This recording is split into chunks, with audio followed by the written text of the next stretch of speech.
Louvado seja Deus, porque nós sabemos que Ele vos justificou, estando vós mortos, em ofensas e em pecados. E a razão de nós estarmos vivos é porque Ele vive. Porque se o Senhor não estivesse vivo e no meio de nós, não faria sentido estar aqui essa noite. Enquanto você vai abrir na sua Bíblia, no capítulo de 28 de Gênesis, nós já vamos dizendo aqui o porquê que nós estamos aqui. Porque Jesus vive, eu posso crer no amanhã, porque Ele vive. Temor não há, mas eu bem sei.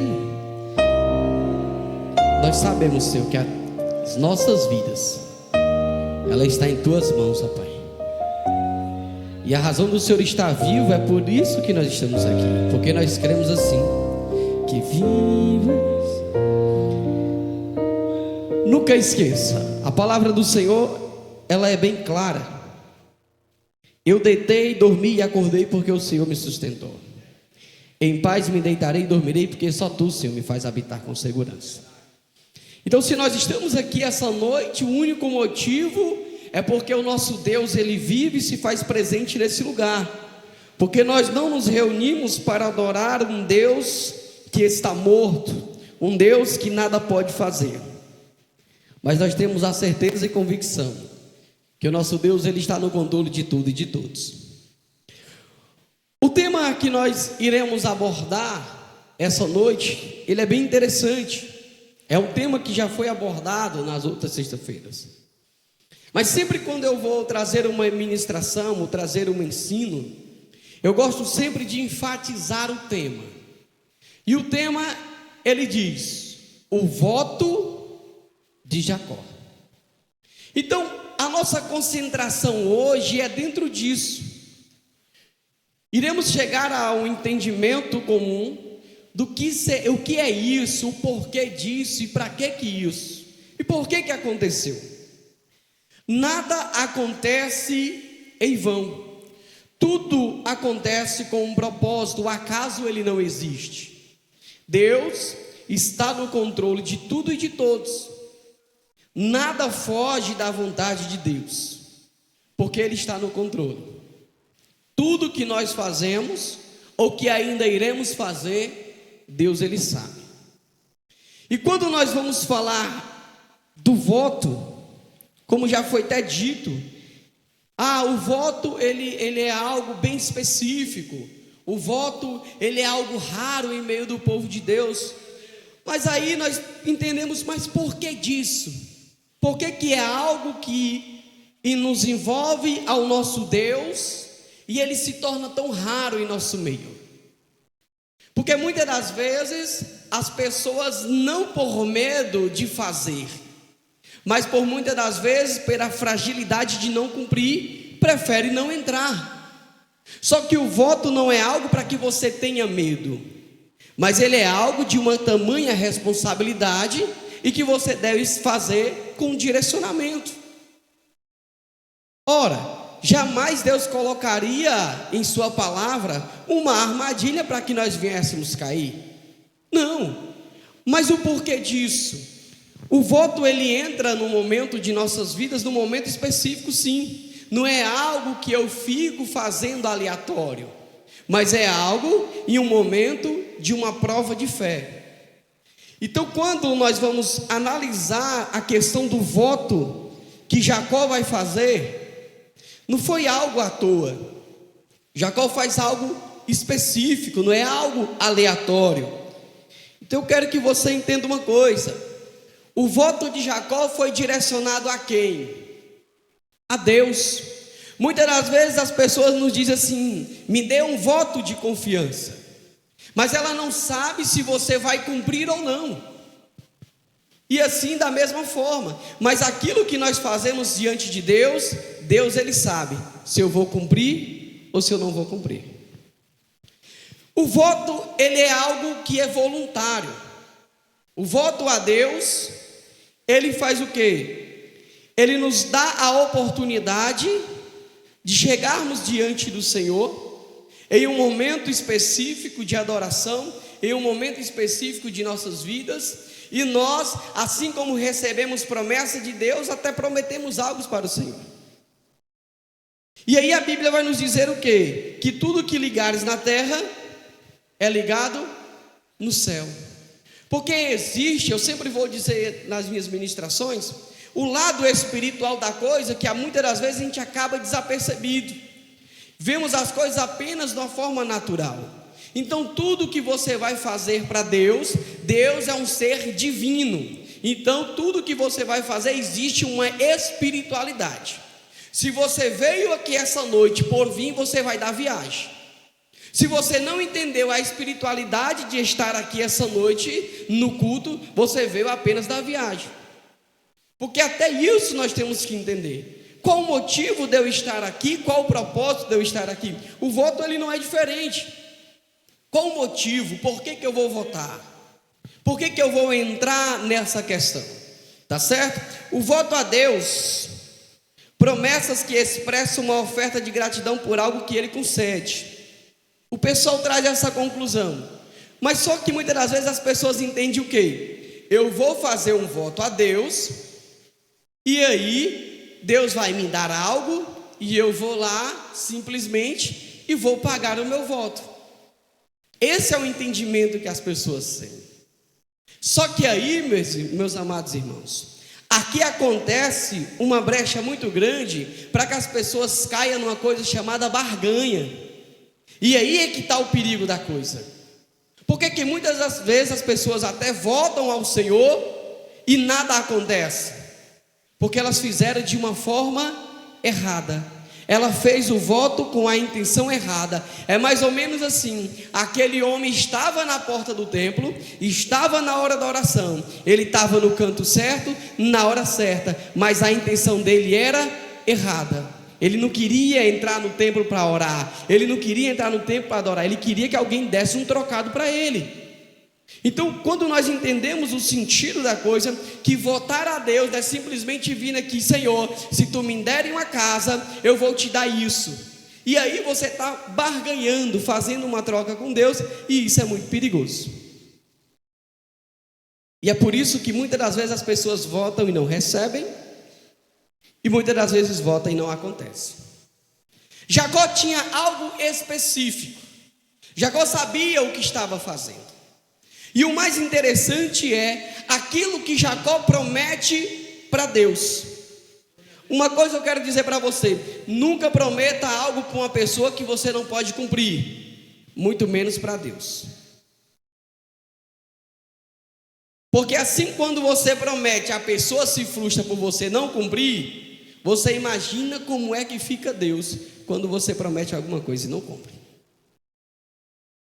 Então entendemos uma coisa: o que é que Jacó vai prometer a Deus? Algo interessante, algo específico, que era o quê? O dízimo. E uma coisa interessante, quando nós vamos analisar, assim como o voto é algo voluntário, parte de você com Deus, o dízimo também é. Não é algo obrigatório, o voto não é obrigatório. A lei não obrigava a votar.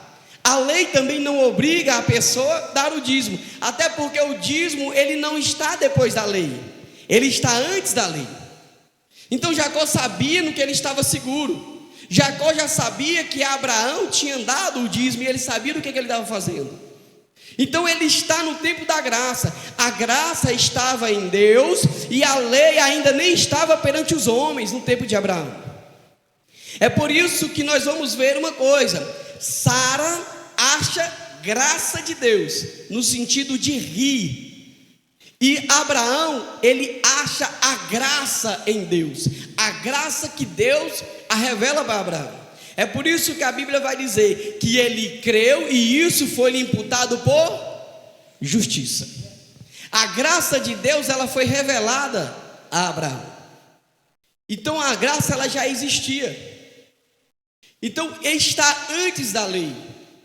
É algo que parte de você para o Senhor. Não é nada obrigatório, é algo voluntário. Até porque, se você dá porque está se sentindo pressionado, obrigado, o mundo espiritual ele não acontece. Quantas pessoas ofertam, dão dízimo, mas ela não entende o sentido espiritual e a vida dela não sai de onde está. Elas continuam com a vida da mesma forma, porque não é só o ato, não é só a ação. O espiritual ele faz o complemento da coisa. Por quê? Porque o espiritual ele reflete aonde? No material. E muitas das vezes nós estamos preocupados com o quê? Com o material. E é isso que nós temos que entender. Quando Jacó, todo mundo já conhece a história, que foi contada diversas vezes aqui, ele vai fugindo. O que ele vai voltar a Deus? Porque nós vemos uma diversidade de formas de voltar a Deus. E isso a gente vai vendo dentro da Bíblia. Uma coisa interessante. Eu só posso voltar a Deus se eu tiver um propósito. Se eu não tenho um propósito com Deus, não adianta voltar a Deus. Jacó tinha um propósito. Antes de Jacó fazer o seu voto, Jacó havia recebido uma revelação de Deus, já havia feito ali a unção naquela pedra, dizendo que ali seria a casa de Deus, e depois Jacó mostra qual era o que ele queria alcançar para que ele pudesse retribuir ao Senhor. E quando nós vemos uma coisa, todos os votos que eram cumpridos eram acompanhados de algo, uma oferta pacífica, alguma coisa. Então isso já era um costume, não era uma coisa corriqueira, mas o povo já fazia isso. Como nós vamos ver no decorrer da mensagem, não foi só Jacó que fez voto, não foi só Ana que fez voto, não foi só Jefité que fez voto, que é os que mais conhecidos. Mais pessoas também fizeram isso. Então o que eu entendo? Eu tenho que primeiro ter um propósito. Eu vou votar para quê? Por que eu vou votar? Por que eu vou fazer esse voto? Por que eu vou entrar nesta causa? Por que eu vou entrar nessa questão? Tem que ter um objetivo. Uma das minhas irmãs mais nova, no momento em que minha mãe estava tendo um parto, que foi em casa, ela teve uma complicação muito grande. Teve uma hemorragia, os bombeiros tiveram que socorrer. E no mesmo momento, o pai dela se prostrou na cama e disse: Senhor, se a minha filha viver, ela não vai furar a orelha até que ela fique de maior. E aí todo o percurso da vida dela, o voto teve que ser cumprido. Então o voto tinha um propósito. Tem que ter um objetivo. Porque não é uma coisa simplesmente que eu faço por fazer. Porque existe uma espiritualidade nisso. Então o que acontece? Por que eu digo isso? Para que você tome cuidado com o que você vai prometer a Deus. Por quê? Porque Deus leva tudo a sério. Deus não brinca, Ele leva tudo a sério. Tudo que você prometer para Ele, Ele vai levar com seriedade. E quais são os tipos de voto que nós encontramos na Bíblia? Vocês já se perguntaram quais são os tipos de voto que nós encontramos na Bíblia? Nós vemos primeiro o voto de Jacó. Jacó estava pedindo o quê? Proteção. Jacó estava pedindo a presença, estava pedindo a provisão. Se o Senhor me guardar, se o Senhor me der pão, se o Senhor me vestir. Então tinha um propósito e aquilo que ele estava pedindo de Deus. Há uma outra diversidade. Existem votos de castidade. A pessoa ela faz um voto a Deus de ter uma vida plena e não se casar ou coisa parecida. Havia no Antigo Testamento o voto do nazireato. A pessoa se tornava nazireu e também era um voto, havia que cumprir. Sansão quebrou o voto. Então havia essas especificações de voto, mas cada voto tinha um propósito. E todos aqueles que eram quebrados e não era cumprido, havia uma consequência negativa. A Bíblia, ela diz que podemos votar. Ela não nos proíbe, mas ela mostra o lado positivo quando se cumpre e ela mostra o lado negativo quando não se cumpre.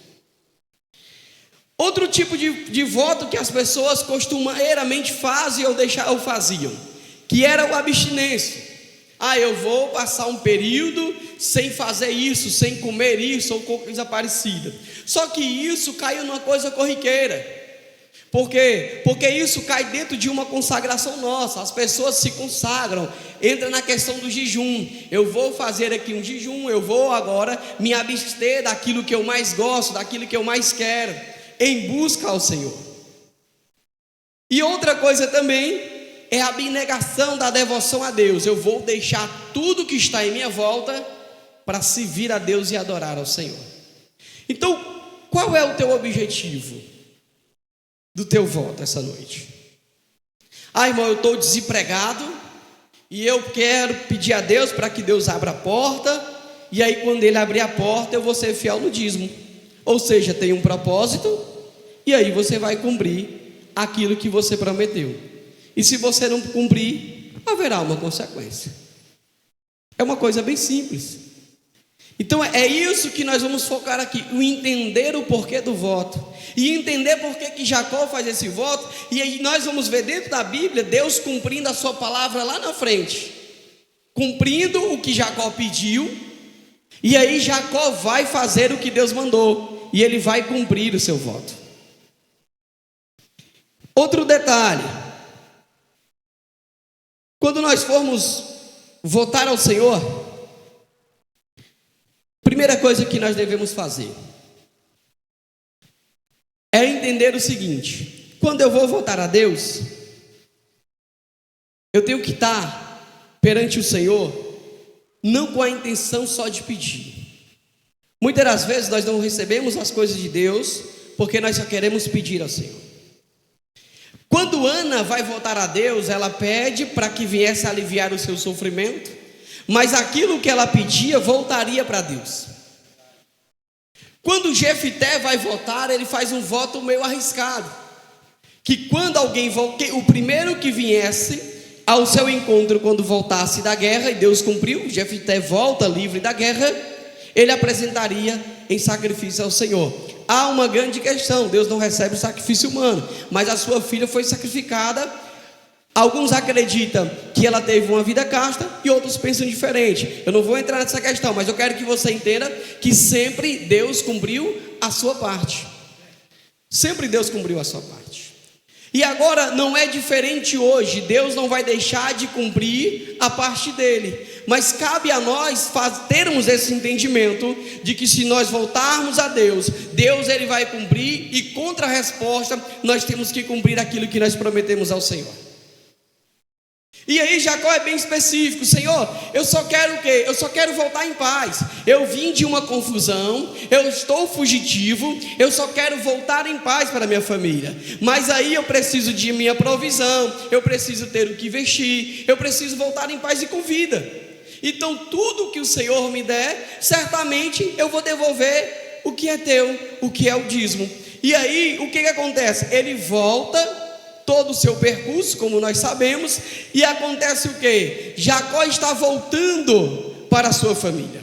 Quando nós vamos ver o capítulo de número 31, verso de número 13, olha só o que diz a Bíblia.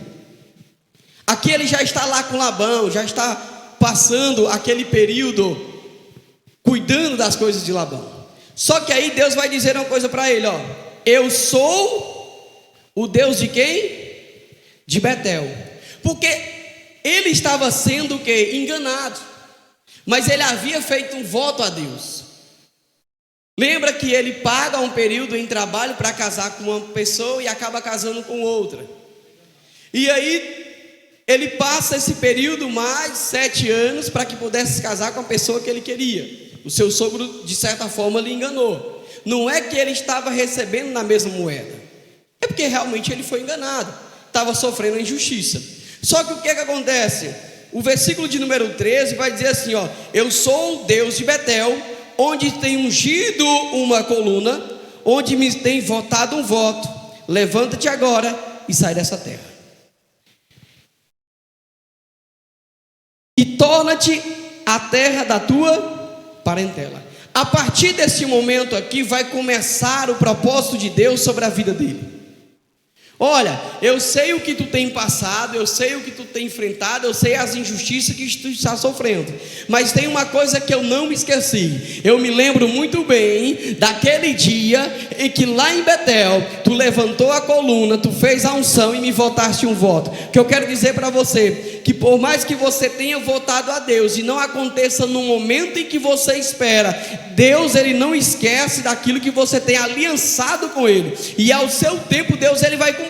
Então Jacó estava passando um período difícil. Talvez Jacó se perguntasse: poxa Deus, eu passei 7 anos trabalhando e não recebi o que eu queria, agora eu tenho que passar mais 7 para receber o que eu quero. Só que Deus agora está colocando ele em um processo, ele está passando em um aprimoramento, aonde ele deveria ter o quê? Paciência e esperar no Senhor. Muitas das vezes nós saímos aqui da igreja: olha Senhor, eu votei a ti na sexta-feira. Quando é sábado, 5 horas da manhã, você se levanta e diz: ei Deus, não se esqueça, hein? Eu votei ontem, já está na hora de cumprir. Muitas das vezes nós achamos que Deus vai cumprir de uma hora para outra só porque nós votamos ao Senhor. E aí é que está a questão. Quando nós voltamos a Deus, nós temos que entregar na mão dele e esperar o tempo dele agir.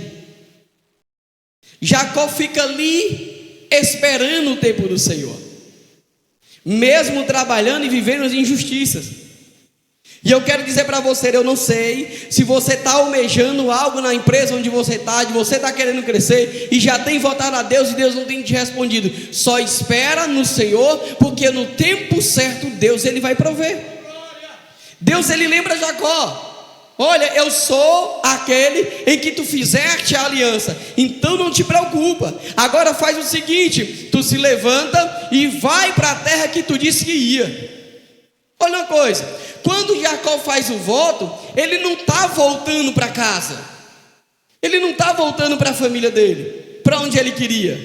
Ele ainda está fugindo.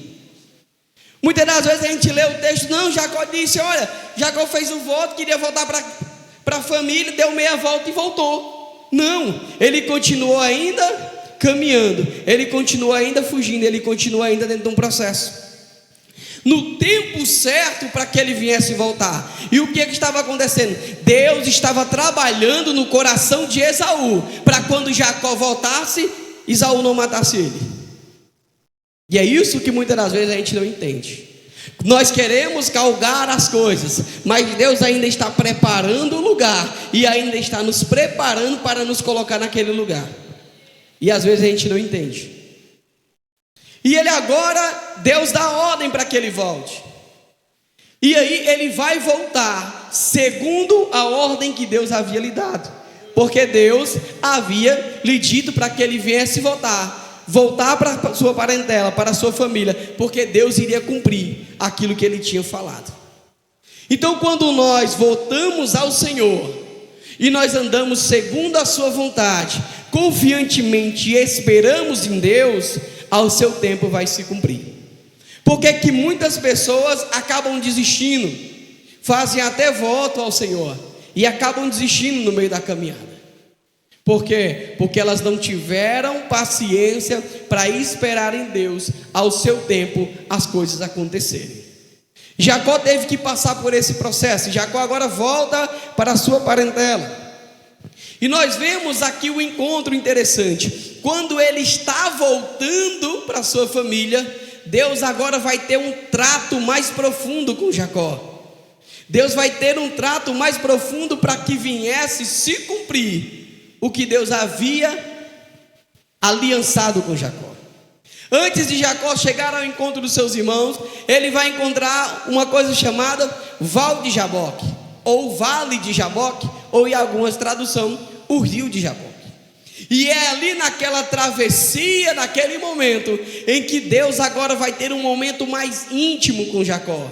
É naquele momento que Deus vai ter um momento mais apertado com Jacó. Escuta o que eu estou te dizendo. Quando já estiver perto de cumprir as coisas de Deus na tua vida, Deus vai te pegar no momento mais íntimo. Deus vai te aproximar cada vez mais dele, para que a promessa possa se cumprir na sua vida. Então Deus poderia ter deixado Jacó voltar tranquilo, mas não, Deus precisou primeiro tratar. Deus precisou primeiro mudar a vida. Sabe por quê? Por que Esaú não mata Jacó quando ele se encontra? Porque quem foi ao encontro de Esaú não foi Jacó. Sabe quem foi? Foi Israel. Jacó já era uma outra pessoa. Jacó já estava transformado. Jacó já havia passado no processo. O teu nome não será mais Jacó, mas será Israel. Então foi preciso Deus mudar a vida de Jacó, para que ele viesse cumprir aquilo que Jacó estava pedindo a ele. E eu quero dizer uma coisa para você: se você está pedindo algo a Deus, entrega a tua vida na mão dele, mas deixa Deus te moldar, deixa Deus realizar o seu processo, para que ele possa te entregar aquilo que tu está pedindo ao Senhor. Porque muitas das vezes nós pedimos coisas a Deus e nós não estamos prontos para receber, e é por isso que nós não recebemos. E quando nós vemos, ele volta ao encontro do seu irmão. Só que no capítulo de 33 há um encontro. E lá no capítulo de 35, verso 1, Deus vai dizer uma coisa interessante. Disse Deus a Jacó, 35, 1: levanta-te, sobe a Betel e habita ali, e faz ali um altar ao Deus que te apareceu quando fugiste diante da face de Esaú, teu irmão. Então disse Jacó à sua família e a todos que com eles estavam: tirai os deuses estranhos que há no meio de vós, e purificai-vos, e mudai os vossos vestidos, mudai as vossas vestes, e levantemo-nos e subamos a Betel, e ali farei um altar ao Deus que me respondeu no dia da minha angústia, e que foi comigo no caminho que tenho andado.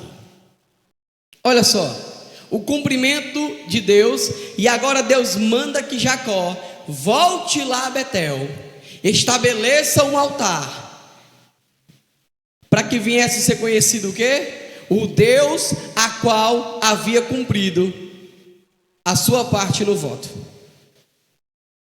E aí o que acontece muitas das vezes? As pessoas votam a Deus, Deus abençoa, e elas fazem o quê? Elas voltam a Betel para estabelecer o altar, para que o nome do Senhor seja glorificado, para que o nome do Senhor seja conhecido. Primeira coisa que elas fazem é sumir. E aí depois elas pagam um preço altíssimo, porque elas não cumprem a parte. Porque elas não cumprem as coisas mínimas, quanto mais as coisas grandes. Mas o que é que Deus faz? Deus realiza para que as pessoas venham conhecer o que está nos seus corações. E é por isso que o voto ele se torna tão escasso.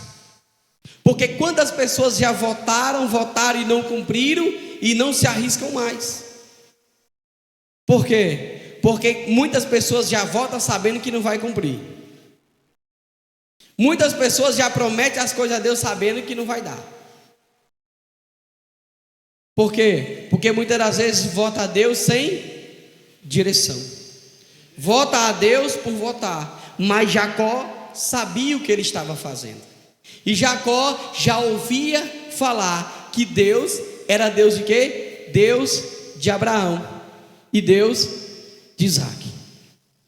Então Deus agora mostra: olha, tu volta para lá, para que seja conhecido o Deus que te protegeu, o Deus que te guardou por onde tu andavas, o Deus que fez segundo aquilo a qual tu estava pedindo. E o verso de número 4 nos diz assim, ó: então deram a Jacó todos os deuses estranhos que tinha em suas mãos, e as arrecadas que estavam em suas orelhas, ou os brincos, as argolas, e Jacó os escondeu debaixo do carvalho que está junto a Siquém. E partiram, e o terror de Deus foi sobre as cidades que estavam ao redor deles, e não fugiram após os filhos de Jacó. Assim chegou Jacó à luz, que está na terra de Canaã, esta é Betel, ele e todo o povo com que ele havia. E edificou ali um altar e chamou aquele lugar El Betel, porquanto Deus ali se lhe tinha manifestado quando fugia de diante da face de seu irmão. Jacó agora passou a cumprir uma das partes do voto, porque o voto não foi só dar o dízimo. O voto também incluía que Deus seria o Deus de Jacó. Aqui é que está a parte mais importante. Muitas das vezes as pessoas, elas fazem os votos, elas querem receber as suas bênçãos, e elas querem cumprir o voto apenas como um pago. Mas o mais importante de tudo está aqui, é que Jacó entendeu que esse Deus era o Deus que seria conhecido como Deus de Jacó. E é isso que nós temos que entender. Quando as pessoas olharem para nós, identificarem em nós esse Deus, para que elas também possam querer esse Deus que há em nós para as vidas delas. E toda a família de Jacó também se curvaram a esse Deus, para entender que esse era o Deus a qual tinha lhe dado vitória. Tudo que nós fazemos tem que ter um propósito, e isso volta para Deus. Se a tua bênção que tu pede para Deus vai te tirar da presença de Deus, vai te levar para longe de Deus, Deus ele não vai te dar isso. Deus não vai te dar nada para que você se perca. Pode ter certeza disso. Se você tem orado, você tem pedido e Deus não tem te dado, então te consola. Por quê? Porque aquilo que você estava pedindo traria algum dano para você. E Deus ele não quer que nenhum de nós venha se perder. Então tudo que você for fazer a Deus, faça com um direcionamento.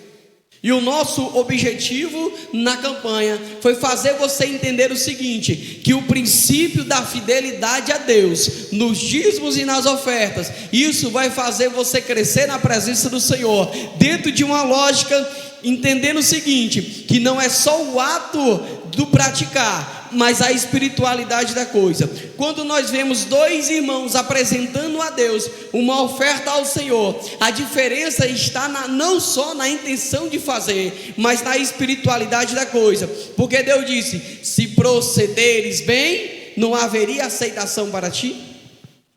Então não é só o ato de praticar, mas tem que entender a espiritualidade da coisa. Por quê? Porque tudo aqui é material, e tudo aqui pertence ao Senhor. E tudo aquilo que eu vou dar a Deus, Deus ele já tem me dado, para que eu possa retribuir. Então, olha uma coisa interessante, e esse é um voto que todo cristão salvo, lavado e remido no sangue de Jesus pode fazer. É a fidelidade nisso aqui, ó, no dízimo. Eu não estou pedindo dinheiro a ninguém. Estou pedindo dinheiro a ninguém aqui não. Mas isso aqui, ó, é um princípio que todo cristão que é salvo, que é lavado, que é remido no sangue do Cordeiro, não pode ter um questionamento no seu coração. E eu lhe garanto que se você proceder fielmente ao Senhor, dentro do que está aqui, você vai ter uma vida grandemente abençoada. Mas você vai ouvir muito lá fora as pessoas dizendo: não, tu é besta, tu vai dar teu dinheiro. Não dá isso não. Está dando teu dinheiro para o pastor, estão comendo teu dinheiro. Vai ouvir muito isso. Sabe por quê? Porque eles não querem que você tenha um princípio de fidelidade, porque eles estão apegados. Lembra do versículo 5 do capítulo 13 de Hebreus? A tradução judaica vai dizer: não tenhais o amor ao dinheiro, o apego a isso aqui. E muitas das vezes Deus tem algo grande para poder te dar, mas você fica apegado no tão pouco e as bênçãos não acontecem sobre a sua vida. Talvez você diga assim: irmão Carlos, você está pregando aí que Deus abre porta, isso e aquilo. Está com um pouco mais de um ano que eu não estou trabalhando carteira assinada, mas Deus manteve o meu salário do mesmo tanto. Eu ganhava R$ 2.300. Estou ganhando um pouquinho a mais só, porque eu estou trabalhando menos. R$ 2.400. Talvez não seja muito, mas para mim é o suficiente para mim viver. Mas o que eu quero dizer para você é que eu saí de onde eu estava, mas Deus me colocou no outro canto e supriu. E aonde eu estou e aonde eu estiver, eu entendo que foi Deus que me colocou, e esse princípio ele vai continuar comigo.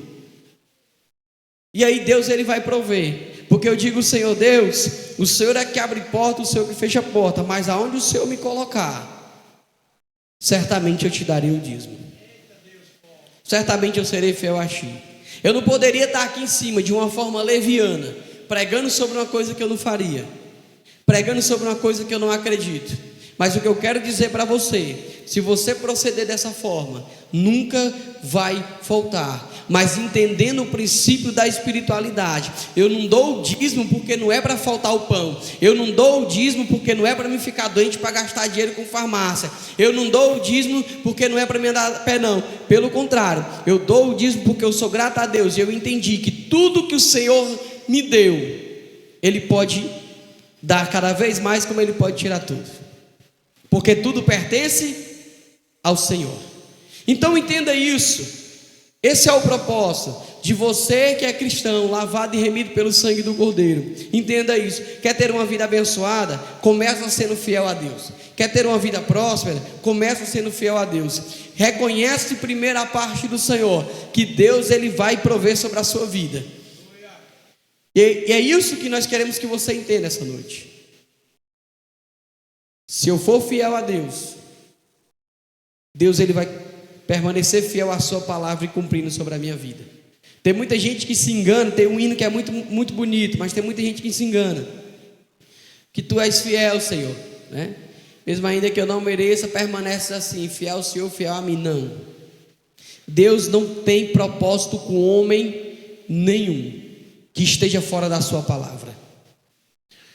Se estiver de acordo com a palavra de Deus, porque se vós estiverdes em mim, as minhas palavras estiverdes em vós, pedirei tudo o que quiserem e vos será feito. Se nós estivermos fora disso aqui, Deus não tem compromisso nenhum conosco. Mas se nós estivermos enquadrados dentro da sua palavra, aliançado com Deus, Deus ele cumpre o seu propósito. Fique de pé no nome do Senhor Jesus.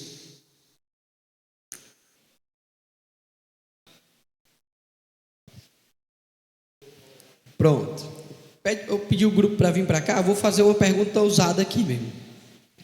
Vou fazer um negócio meio ousado aqui, viu?